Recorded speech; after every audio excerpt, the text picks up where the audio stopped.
What would it take to convince you that the Earth is not a spinning globe?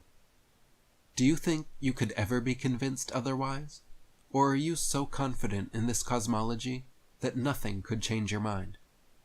One of the main differences that pits flat earthers in stark contrast to globe believers is the fact that flat earthers have shown the capacity to consider new information with an open mind, and if necessary, admit that they were wrong. 99% of all modern-day flat earthers were once globe believers themselves, and were subjected to the same mainstream media and public school indoctrination as everyone else. So what allows some to see past their confirmation bias and hinders others from ever even opening their minds to the possibility? There is one key characteristic, one personality trait that is particularly noticeable in flat earthers that is rarely seen in globe defenders. The more you pay attention to people on both sides of the issue, the more blatantly clear it becomes with time. This most obvious difference between those who accept and reject the flat earth is humility.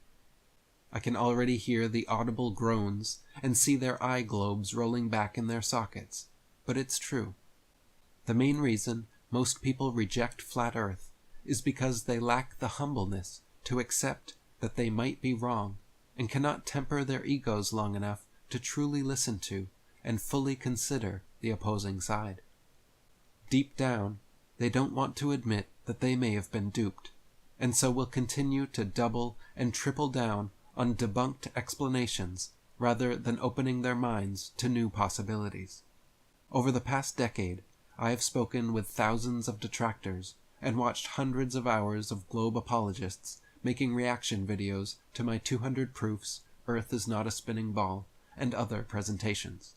And the main behavior on display, consistently, without fail, is a smug, snarky, sarcastic, superior, holier-than-thou, arrogant attitude.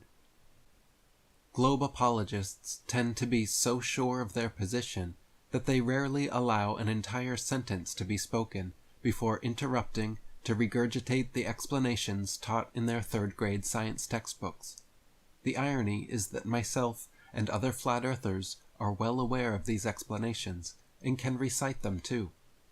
The difference is that we are skeptical and open-minded enough to carefully consider alternative explanations before immediately jumping to such foregone conclusions.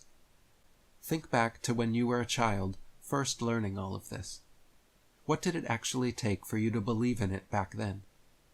If you are truly honest with yourself, you first believed it because you were a young child, too naive to know any better, and your parents, teachers, and every other adult around you accepted it as fact. In other words, our initial acceptance of heliocentric cosmology is more the result of argument from authority than from actual sound reasoning. Granted, we are given a few supposed proofs of the globe and told that flat Earth was a mistaken belief of our ignorant ancestors. But the main method of indoctrination is through simple omission. Students are only ever educated about one perspective, one possibility, and told it is the gospel truth. Through centuries of censorship, a wealth of information available on geocentrism and the flat Earth has been systematically silenced and hidden from academia. Myself and other modern flat earthers, with the help of the internet, have recently brought dozens of incredible books long out of print back into the hands of young minds. The fact of the matter is that if students were given equal school time to study geocentric material as they are heliocentric, the globe would quickly lose its popularity and no longer enjoy its reign as an uncontested consensus cosmology. I have personally been diligently studying geocentrism and the flat Earth for nearly 15 years now. I have read over 100 books and thousands of old newspaper and magazine articles on the subject. I have performed my own experiments and demonstrations to learn from personal experience, and have spoken to thousands of people from all walks of life on the matter. Meanwhile, how many globe believers can say the same? How many of these adamant globe defenders have actually read an entire flat Earth book? How many have read 10? They will usually claim to have done their due diligence in researching flat Earth before rejecting it, but the reality is that none of them have really delved deep or done so with an open mind. You must approach the subject without any bias or preconceived notions, and with the fresh eyes of a child, just like when you first learned the heliocentric globe model.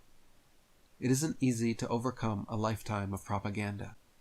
You must honestly humble yourself to the possibility that you have been fooled, and everything you were taught was a lie. Otherwise, even when you look, you won't see. When you listen, you won't hear. When you read, you won't comprehend. And when you think, you won't ponder. If you cannot first empty your cup, then it is impossible to refill it with pure water. If you cannot first unlearn what you were originally taught, then it is impossible to learn anything new contrary to it. If you cannot first clear your mind of heliocentric indoctrination, you will lack the discernment necessary to recognize the geocentric truth. You have been systematically fed a complex web of lies designed to make you reject your own common sense and lived experience of the world. You have been taught that this notion of flat Earth is something so ridiculous that it should only be laughed at, and that anyone advocating for it must be utterly unintelligent or completely crazy. So your immediate and confident rejection of the notion is no different than your leg extending when hit with a reflex hammer.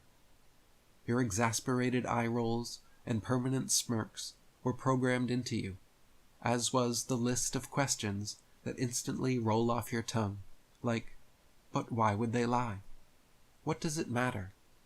And where are the whistleblowers?" All of these, and even more specific questions, like, why is Earth the only flat planet? Why isn't Polaris visible from Australia?